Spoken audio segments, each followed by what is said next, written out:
السلام علیکم ورحمۃ اللہ وبرکاتہ۔ السلام علیکم ورحمۃ اللہ وبرکاتہ۔ ہماری نئی ویڈیو دیکھنے کے لیے اور فیس بک کے لائیو سٹریمنگ کی ویڈیو دیکھنے کے لیے ہمارا یوٹیوب چینل سبسکرائب کریں۔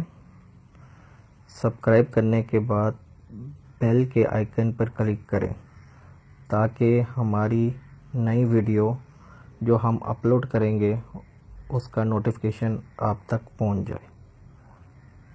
جزاک اللہ۔ افتراقات کو چھوڑ دو، آ جاؤ اکٹھے ہو جاؤ۔ کس پر؟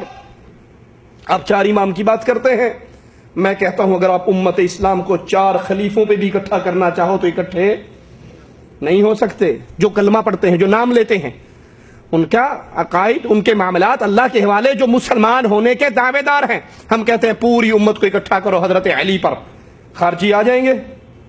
ہم کہتے ہیں پوری امت کو اکٹھا کرو حضرت عثمان پر، بلوائی آ جائیں گے۔ نام تو اسلام کا لیتے ہیں نا، کلمہ تو اسلام والا پڑھتے ہیں۔ ہم کہتے ہیں پوری امت کو اکٹھا کرو عمر ابن خطاب رضی اللہ عنہ وارضاہ پر، کیا خیال ہے؟ دل کے کالے آ جائیں گے؟ فی الحال نام تو اسلام کا لے رہے ہیں، کلمہ تو اسلام کا پڑھتے ہیں، اگرچہ ویلڈنگ کر کے ٹوچ لگا لیا ہے انہوں نے، لا الہ الا اللہ محمد رسول اللہ علی ولی اللہ وسیع رسول اللہ خلیفۃہ بلا فصل، یہ 1.5 فٹ کا کلمہ انہوں نے بنا لیا، منسوب تو اسلام کی طرف ہے نا۔ کیا یہ حضرت فاروق اعظم پر اکٹھے ہوں گے؟ ہم کہتے ہیں لائیے پوری امت کو اس پہ اکٹھا کر دیجئے جس کا نام ابو بکر ہے، اور رسول صلی اللہ علیہ وسلم اس کے بارے میں کہہ رہے ہیں، اے عرش والے اللہ، کائنات کے ہر آدمی کے احسان کا بدلہ چکا ہوں، اے اللہ ابو بکر کا بدلہ نہ میں نے چکایا ہے، نہ چکا سکتا ہوں، اس کے سارے بدلے تو ادا کرنا۔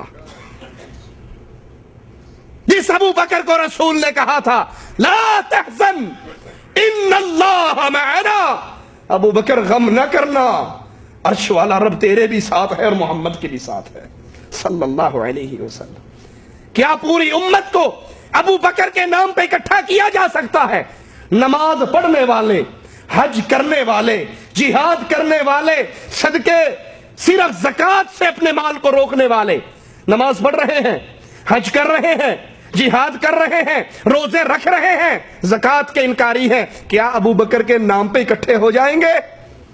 آپ تو 12 اماموں پہ اتفاق کرنے چلے تھے یا 4 پہ امت کو جوڑنے چلے تھے، ہم کہتے ہیں 4 خلیفوں کے اوپر بھی امت اختلاف میں پڑی ہوئی ہے۔ آئیے ایک نام ہم لیتے ہیں، ایک نام ہمارے سٹیج سے بلند ہوتا ہے اور وہ نام نامی اسم گرامی محمد الرسول اللہ۔ ارے کوئی بھاگ سکے گا؟ کوئی چھوڑ سکے گا؟ کوئی اختلاف کی راہ نکال سکے گا؟ اور جو محمد علیہ السلام کے نام پہ اکٹھا نہیں ہوگا، اختلاف نہیں مٹائے گا، آپ کے نام پہ نہیں آئے گا، رب محمد کی قسم اس کو مومن ماننا نہ فرش والے مانتے ہیں نہ عرش والا مانتا ہے۔ فَلَا وَرَبِّكَ لَا يُؤْمِنُونَ حَتَّى يُحَكِّمُوكَ فِي مَا شَجَرَ بَيْنَهُمْ، اے نبی تیرے رب کی قسم جب تک سارے فیصلے تجھ سے نہ کروائیں، ثُمَّ لَا يَجِدُوا فِي أَنفُسِهِمْ حَرَجًا مِّمَّا قَضَيْتَ، آپ کے فیصلوں کے خلاف دل میں تنگی نہ پائیں، وَيُسَلِّمُوا تَسْلِيمًا، عمل کر کے نہ دکھائیں۔ اللہ ان کو مومن تسلیم ہی نہیں کرتا۔ یہ شان کسی اور کی ہے؟ جب نہیں ہے تو اپنی چھوٹی چھوٹی صندوقڑیوں کو توڑ کر آؤ، اس کا دامن پکڑ لیں، اس کا دامن پکڑ لیں کہ آزاد کروانے والے آئے اور کہا تم آزاد ہو، چلو۔